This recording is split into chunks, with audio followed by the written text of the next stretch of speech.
The Rolling Stones didn't just make great music. They had a habit of rolling over everything in their path and leaving wreckage behind them that other artists were still sorting through decades later. Some of it was intentional, competitive, calculated, the kind of moves that come from a band that understood power as well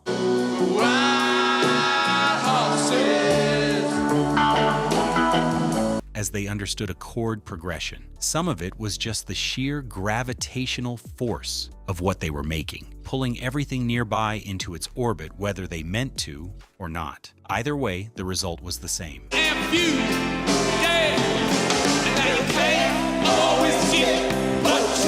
Careers stalled. Albums got buried. Artists who should have thrived instead spent years living in a shadow they never asked for. These are the 10 songs that did the most damage. 10. Little Red Rooster. Howlin' Wolf recorded this song in 1961, and it was a masterpiece from the moment it existed. Slow, menacing, built on a blues guitar figure that felt like it came from somewhere older than recorded music itself. Wolf was one of the most commanding performers of his generation, a physically imposing man with a voice that sounded like it had been dragged across gravel, and this song was his. He owned it completely. Then the Rolling Stones released their version in 1964, and something irreversible happened. Their cover went to #1 in the UK. I am the little red rooster, too late to grow, which meant every new listener who discovered the song discovered it through them first, and Wolf's original got quietly repositioned as the obscure reference point rather than the source material. What makes this particularly difficult to sit with is that the Stones knew exactly what they were doing. They were vocal about their admiration for Wolf and the broader Chicago blues tradition, which makes the outcome not malicious, but still damaging in a very specific way. Good intentions didn't change the economics. Wolf spent the rest of his career being described in relation to artists who had learned everything they knew from listening to him, which is one of the more quietly brutal ironies in rock history. 9. Pain in My Heart. Otis Redding recorded this in 1963, and it should have been a landmark moment for one of the most gifted soul singers who ever lived. The song had everything: raw emotion, a vocal performance that felt physically painful to hear, the kind of presence that makes you stop whatever you're doing and just listen. It was doing reasonable business on the R&B charts when the Rolling Stones released their version the following year and aimed it directly at the white British market that had no idea Redding existed yet. Their cover didn't sound better. It wasn't more emotionally sophisticated. Pain in my heart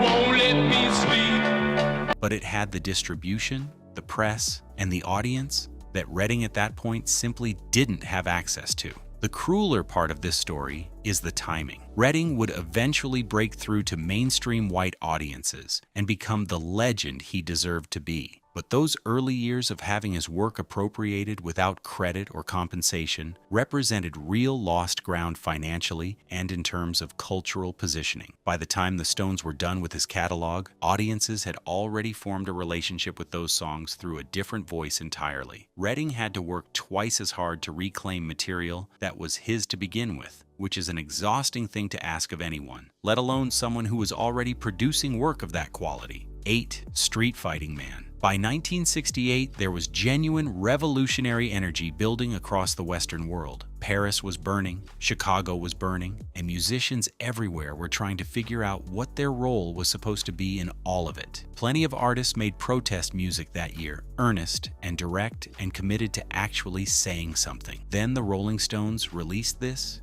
and did something far more destabilizing than any straightforward protest song could manage.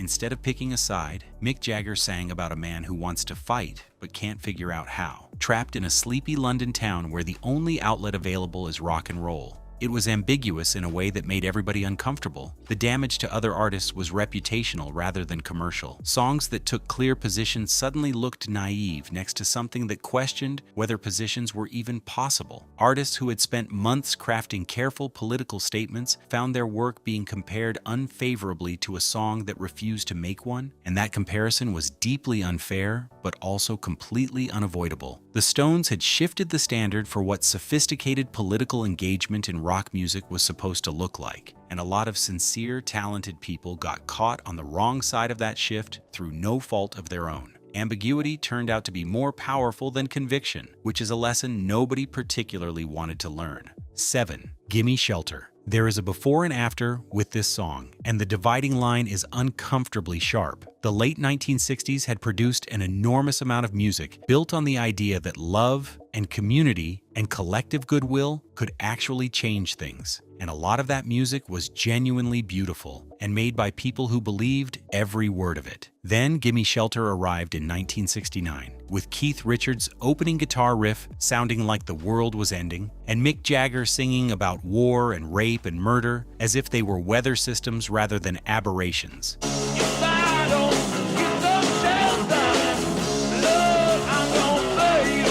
And something shifted permanently in how rock music related to hope. The artists who suffered most were the ones whose entire aesthetic was built on that optimism. Suddenly, the musical language of peace and love sounded not just naive but almost dishonest, like it had been willfully ignoring something that was always there. The Stones didn't invent cynicism in rock music, but they produced the definitive artistic statement of it at exactly the moment when the cultural mood was turning. And the timing was devastating for anyone pointing in the opposite direction. Careers that had been built on a particular emotional register found that register had been permanently devalued, and there was no clean way to pivot without looking like you were chasing the new thing rather than expressing something genuine. 6. Sympathy for the Devil. When this song came out in 1968, it immediately created a problem for every other rock band operating at the time, which was that it demonstrated what rock music was capable of at a level most people hadn't imagined yet: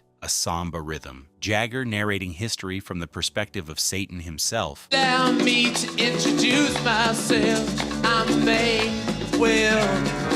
The whole thing structured like a piece of literature that happened to also be an extraordinary piece of music. It was operating in a completely different register from almost everything around it, and everyone knew it. The ceiling had been raised, and nobody had been consulted about whether they wanted to live under a higher ceiling. The bands that suffered most were the ones who had been considered intellectually ambitious before this song existed. Artists who were praised for bringing ideas into rock music suddenly had a new benchmark sitting above them that they hadn't put there and couldn't match. The conversation about which rock music was taking the form seriously shifted overnight, and some very good bands found themselves on the wrong side of a comparison they couldn't do anything about. Being the second most ambitious thing in the room is a genuinely difficult position to sustain, especially when the most ambitious thing in the room shows up wearing that much confidence and pulling it off completely. 5. Honky Tonk Women. This came out in the summer of 1969, the same week Brian Jones died, and it went to #1 almost everywhere simultaneously. It was loose and swaggering and built on a cowbell figure that became one of the most recognizable openings in rock history.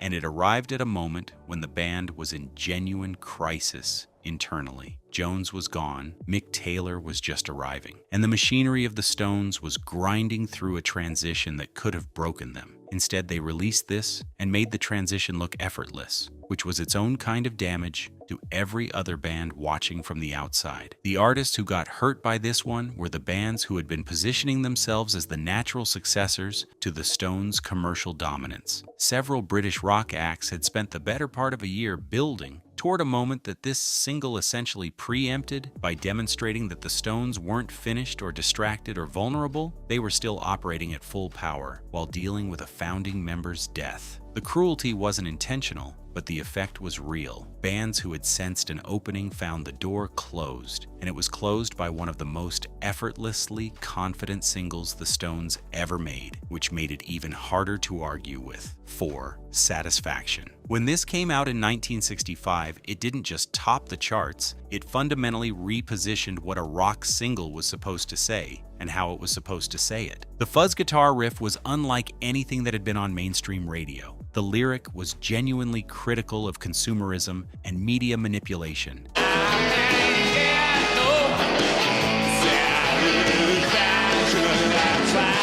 in a way that pop music simply wasn't doing at that level, and the whole thing had an attitude of total contempt for the machinery it was being distributed by, which was a new and deeply attractive posture for rock and roll to adopt. It felt like the music had grown up overnight and left a lot of other records sounding like they belonged to a previous era. The commercial damage was real and measurable. Singles that had been considered strong performers found themselves being compared to something that had effectively changed the rules mid-game. British invasion acts that had been doing perfectly well suddenly had a new standard, sitting at number one, that made their own output look decorative rather than substantial. Some of those acts recovered and found their own lane. Others spent the rest of the decade trying to write their version of satisfaction, without ever quite locating what made the original so much more than the sum of its parts, which is one of the more quietly exhausting places a career can get stuck.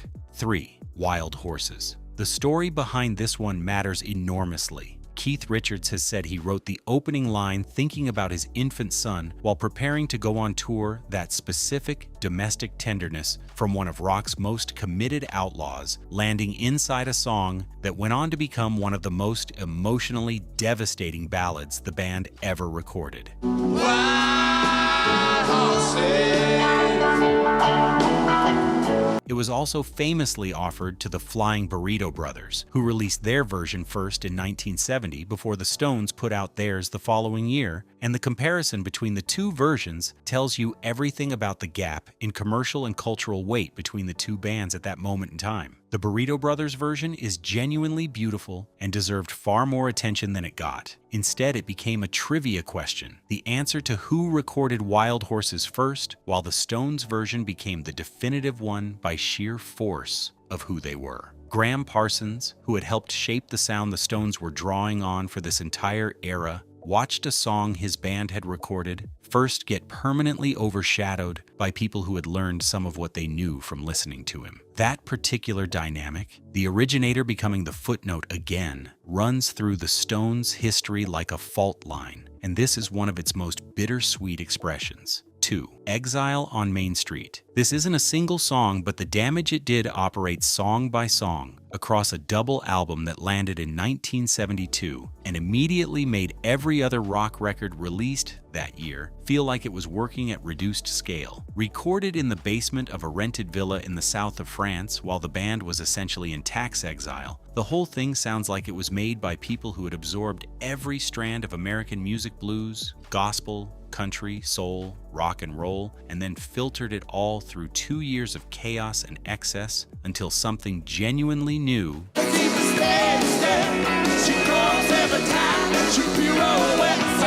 came out the other side. It was a mess in the best possible sense, and the mess was the point. The artists who got damaged by this were the ones who had been praised for their own ambitious, sprawling work. Releasing a double album in 1972 that wasn't Exile meant it was going to be compared to Exile, and almost nothing survived that comparison intact. Critical reputations that had been building steadily found themselves reassessed downward simply by proximity to something operating at a higher level. The Stones hadn't set out to raise the bar for what a rock double album could be. They were just trying to keep the band together and make something they weren't embarrassed by. But the result was a benchmark that made the entire landscape around it look smaller than it had the week before. 1. You can't always get what you want. This is the one that did the most lasting damage, not because it was aggressive or competitive, but because it was so complete. It opens with a choir, builds through one of the most perfectly constructed narrative lyrics in rock music. And I said that you can't always get what you want. And closes with a philosophical statement so clean and so final that it effectively puts a lid on an entire era of idealism without being cruel about it. The song acknowledges the dream, respects the people who had it,